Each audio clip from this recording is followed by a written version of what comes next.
people seem to like characters.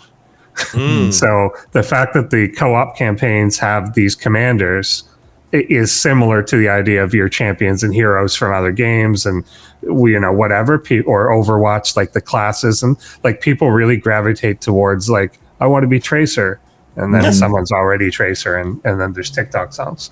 But yeah, they like that sort of thing. So I think going in and playing that personality or something, people just like that stuff. And well, there's this idea of heroes, and you brought up this idea of heroes, and some people are not a fan of hero RTS. Warcraft 3, obviously, you know what? I forgot about Warcraft 3 bringing in the discussion. Warcraft 3 being obviously a hero RTS spawning Dota and the likes, but the idea of hero RTS as a in general has fallen out of favor.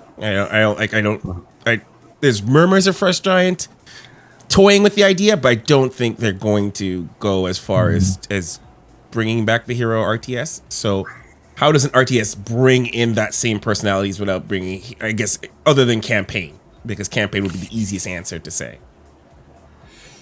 Clash of Clans. So it's a matter of making heroes out of your units. So you don't have, so one of the biggest things, there's heroes as in having a hero unit, and then there's hero units that you XP and level up. That's what people don't want. So there can be a cool unit. Like, I mean, for half of StarCraft's length, we had like the Mothership Core, which was a hero unit. We have the Mothership, which is a hero unit. Queens, in a sense, are like mini heroes. So it's having those more as like a unit that is not like the thing that a lot of people don't like in Warcraft 3 is going and killing a base of creeps to level up, to get a book, to do a thing, and like whatever. That's not what they want to do. They want to fight the enemy. So, and I think anything that has like XPing your units, getting veteran units, leveling up a guy, I think that's what they don't like. Also, when that hero dies, they're essentially like, the army's useless for like the next 2 minutes till it comes back. That's not the case. That wasn't the case with like a Mothership Core. If it died, you just make another one. Like you lose it out, but you just make another one. So that sort of thing, I think, is the key. So they can walk a line where they give individual units way more personality. And that's why I said Clash of Clans is like, they really, really sold their units. It's like a mobile game, but it's one of the most popular ones. And every one of their little units has like such an extreme personality that, you know, the goblins steal things and they're always looting, and the little barbarian warriors are like, I don't know, it's everything. And then mages and witches and dragons and everything has like this very distinct cartoony personality, so that people will actually buy like merch with like, you know, a wizard on it or something. So here's something I'm going to tack on to bring what you're saying, is because I like the idea of heroes. I really am a fan of heroes. But like you said, the idea of a hero leveling up is not appealing to people in an RTS sense. So, you know, but if you have characters, if you have personalities, you have the opportunity to sell skins, you have the opportunity to people like customizing them. Like there's so much options for heroes. But if you have hero units in StarCraft, or sorry, any RTS, and they don't have maybe even a story or a backstory or personalities, or how can you kind of put that in an RTS space without influencing the actual game? Like, you know, a unit doing more damage or whatnot. Is it just in voiceover packs? Is it like, or do the different voices, like how do you make those units have personality or distinctness or uniqueness that people can like see themselves in, you know?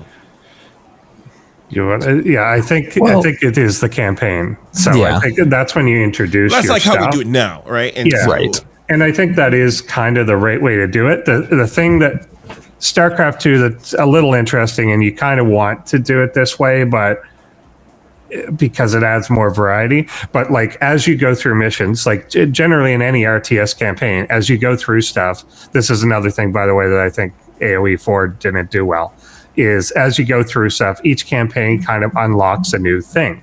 And in StarCraft 2, they even let you like choose what paths you wanted to go down and what like tech you wanted to research or something like between missions. But in each case, it almost unlocks the unit and then does a mission like showcasing the power of that unit. And I think that's really where they're trying to do it to really show the abilities of that unit. But then they're not necessarily doing it super well to show. Ironically, the two units that I think that they showed the personality the best of are two units that are not in the game, which is a Spectre and the Odin. They made the Odin a goddamn hero, and then it's not in the thing. And they made the Spectre and like Tosh or whoever it was like seem so cool, and then that unit doesn't exist. Right. So it's kind of weird. Yeah. I want to hear, Nanman, what your thought, and then I wanted to bring up a point. Nanman, your thought? No, I was gonna say, like, it's hard to take a unit that you want to be a hero unit without having that story behind it, right? Like, because you were saying, is like voiceover is one thing, having specific skins to kind of distinguish that unit, but like, why would I care about this unit? That's the big thing behind it. Give me a reason to care about this hero unit, and that's where like the campaign does such a good job of selling that to you. Oh, here's the reason you should care about this particular, not just the abilities that it has, not just the voice light, but like give me some reason to latch on to it. And I don't know if there's a good way to do it without a campaign or a story or mini missions or something to get people to kind of build that connection with that character. One of the things it's funny that you both bring up this idea of the campaign. And I think RTS's campaigns are expensive. Like Blizzard, we've seen, has certainly abandoned the concept of campaigns because it's just there's a completely different team of story group and to make the artwork and to make the storyline and to make the cutscenes. All that's like costly. And I think we're gonna see RTSs move away from that because first-person shooters have, like, Overwatch doesn't really have a campaign. It has other ways to tell the stories of their heroes that are like, I would say cheaper. They use, they do videos, they do comic books, they do other things. And an idea that just popped in my mind and is that we were talking about Magic the Gathering before we started this recording, and the idea of commanders, like, the idea of the commanders and whatnot could, it just reminded me, like Immortal Gates of Pyre actually is working on it, is that they have like the commander character that comes in and pops in and does ability. And I wonder if that might be a viable solution because it has the best of the both world. I don't know if the deployment of how their game specifically is doing it is the best way to do it, but the idea that each faction or each character race is represented by a character that people can see themselves in. Much like in Magic the Gathering has like commanders and commander decks and that element people can latch onto, or even Hearthstone in a weird way too has that element where Hearthstone has it, but they borrowed those characters. Right? Yeah. Well, I mean, like that concept of like you have a character that represents your faction, and they occasionally do something, and that the ability to do something is unlocked somehow or some way, or whatever, and they're less of, unlike Warcraft 3, where literally they are the core part of an army. This character is passively in your army.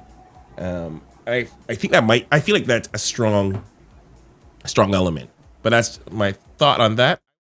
If you've enjoyed this or found it insightful and you want to support us and keep making shows that improve the esports scene, you can join our Crown Club membership and get access to exclusive shows, bonus insights, and access our members-only Discord, where you can connect with the community and the hosts. A thanks to everybody who joins. ESChamp wouldn't exist without you.